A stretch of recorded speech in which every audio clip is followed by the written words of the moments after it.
साथियों नमस्कार। मैं Prateek Chaudhary advocate Chaudhary legal associate से आपका स्वागत करता हूं, वेलकम करता हूं। आज हम लेकर के आए हैं एक बहुत ज़्यादा उम्दा और बहुत ज़्यादा महत्वपूर्ण विषय आरटीआई का। कई बार क्या होता है कि लोग जो हैं आरटीआई में सवाल पूछते हैं, और आरटीआई ने जब अधिनियम जारी किया उसके बाद से कई सारे नोटिफिकेशंस जारी किए। आरटीआई में कई सारे नोटिफिकेशंस, गवर्नमेंट ने कई सारे नोटिफिकेशंस जो हैं सूचना आयोगों ने जारी किए। तो उनमें सबसे ज़्यादा महत्वपूर्ण कुछ जो नोटिफिकेशंस थे, उनमें सबसे ज़्यादा महत्वपूर्ण जो एक नोटिफिकेशन है उसकी बात आज मैं यहाँ आपको बताऊंगा, जो आरटीआई का बहुत ही ये कहें कि बहुत ही एक जिम्मेदार एक सेक्शन है, बहुत ही अहम एक पार्ट है जो सब लोगों को पता होना चाहिए।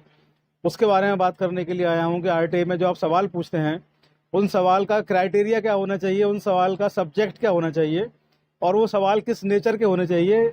यानी कि आपको क्या करना है और क्या नहीं करना है, ऐसा क्या है जो आपको नहीं लिखना है।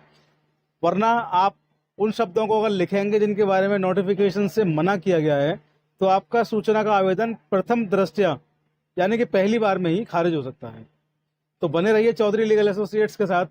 सबसे पहले मेरे नए और पुराने जो दोनों व्यूअर्स हैं, मैं उनसे रिक्वेस्ट कर दूं, जिन लोगों ने मेरे चैनल को अभी तक सब्सक्राइब नहीं किया है वो चैनल को तुरंत सब्सक्राइब कर लें।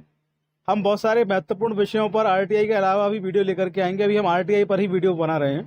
फिलहाल आरटीआई जो सब्जेक्ट है, इस पर लोगों की बहुत सारी डिमांड्स थी, इसलिए आरटीआई चल रहा है। आगे बहुत सारे और भी टॉपिक्स हम शामिल करेंगे इसमें। तो चैनल को सब्सक्राइब करें, लाइक करें, शेयर करें, वीडियो को स्किप करके ना देखें, वीडियो को पूरा देखें। तो आइए शुरू करते हैं आज का विषय। सूचना जो सूचना का अधिकार जो कानून है, बड़ा व्यापक उसका स्कोप है सूचना कानून का। और ये इतना महत्वपूर्ण है कि गवर्नमेंट को बीच बीच में कई सारे नोटिफिकेशंस और कमीशंस को कई सारे नोटिफिकेशंस में जारी करने पड़े, क्योंकि बड़े पैमाने पर लोगों को इसकी जानकारी नहीं थी, बड़े पैमाने पर लोगों को इसके बारे में समझ नहीं थी, और लोग ऐसी ऐसी चीज़ें लिख करके भेजने लगे जिनकी सूचनाएं उपलब्ध कराना जन सूचना अधिकारी, अपीली अधिकारी या कमिश्नर जो होते हैं सूचना आयोगों के, उनके बस के बाहर था। वो अधिनियम के बाहर की चीज़ें थी। तो नोटिफिकेशन जारी हुआ। ऐसे ही एक नोटिफिकेशन जो जारी हुआ उसमें ये कहा गया कि आप जो है केवल वे सूचनाएं मांगेंगे जो सूचनाएं वास्तविक रूप से सूचनाएं होंगी, और सूचना अधिकार अधिनियम की धारा 2 के अंदर जिन सूचनाओं को परिभाषित किया गया है, जिन सूचनाओं के बारे में बताया गया है, जो उनकी वहाँ डेफिनेशंस दी गई हैं, वही सूचनाएं आप केवल मांग सकते हैं। अमूमन आमतौर पर देखा गया कि होता क्या है कि लोग जो सूचनाएं मांगते हैं तो कई बार वो प्रश्न कर देते हैं।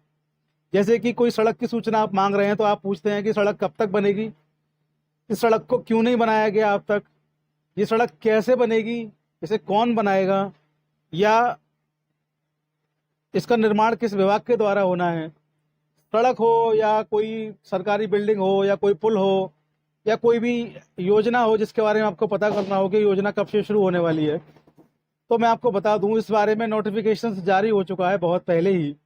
अब आप किसी भी जन सूचना अधिकार अधिनियम के जो आपके आवेदन पत्र होंगे उनमें आप क्या, कब, क्यों, कैसे, कब तक, इस तरीके के सवाल नहीं पूछ सकते। इनको पूछने से आपको रोका गया है, आपको बाउंड किया गया है। इस तरीके के सवाल आप नहीं पूछेंगे। ऐसे सवाल अगर आप पूछते हैं तो आपका जो आवेदन है वो निरस्त कर दिया जाएगा।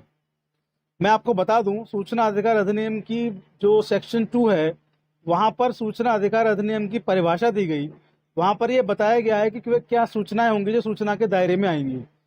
तो आप सब लोग जो भी सूचना अधिकार के जो जो एक्टिविस्ट हैं, कार्यकर्ता हैं आरटीआई के, या जो व्यक्ति पर्सनल रूप से अपने व्यक्तिगत कारणों से आरटीआई ले रहे हैं या इस्तेमाल कर रहे हैं, वे एक बार कम से कम सेक्शन 2 पढ़ लें, बुक ले लें, बुक से पढ़ें।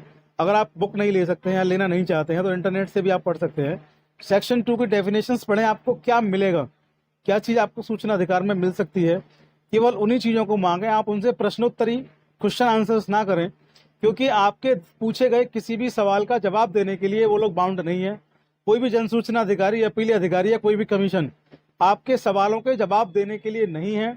वे केवल जो भी आप डॉक्यूमेंट उनसे मांगेंगे उस डॉक्यूमेंट की सर्टिफाइड कॉपी, सत्यापित प्रतिलिपि, उसकी पक्की नकल जिसको बोलते हैं, वो आपको उपलब्ध कराएंगे। इसके लिए सूचना अधिकार अधिनियम जो है बनाया गया है, इसी के लिए उसकी रूपरेखा बनाई गई है।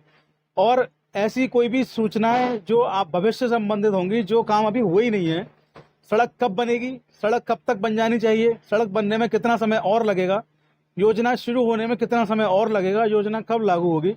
ऐसे सवाल जो अभी तक जो पूरे नहीं हुए काम, जो जो काम भविष्य में पूरे होने हैं, भविष्य में किसी भी काम को पूरा करने की समय सीमा क्या है वो आरटीआई में नहीं बताई गई है। इसलिए कोई भी सवाल आप ऐसा ना पूछें जो भविष्य से संबंधित हो, जिसमें पूछा जा रहा हो कि कोई भी योजना कब तक पूरी होगी, कोई भी सड़क, कोई भी योजना कब तक पूरी होगी। ऐसा सवाल आप ना पूछें और जितना हो सके आप बिल्कुल रेलिवेंट क्वेश्चन पूछें, जो क्वेश्चन जरूरी हो वही पूछें। इससे क्या होगा कि आपका आवेदन खारिज नहीं होगा, आपके आवेदन पर कार्रवाई होगी, आपको सूचनाएं मिलेंगी। अदरवाइज आप अपने मन से क्या, क्यों, कैसे, कब इस तरीके के सवाल पूछते हैं तो आपका पत्र, जो आवेदन पत्र है, वो खारिज होने की बहुत अधिक संभावना है। तो बस आज के वीडियो में इतना ही। कोशिश करता हूँ जो मैंने समझाने की कोशिश की आप समझ पाए होंगे। बने रहिए हमारे साथ, मिलते हैं अगले वीडियो में। आपके सवाल, आपके सुझाव आमंत्रित करता हूँ। कृपया फ़ोन ना करें, व्यस्तता को देखते हुए कृपया फ़ोन ना करें। अपने सवाल हमें व्हाट्सएप पर सवाल के रूप में ही पूछें, फ़ोन ना करें। बने रहिए चौधरी लीगल एसोसिएट्स पर। जय हिंद, जय भीम, जय भारत, नमस्कार।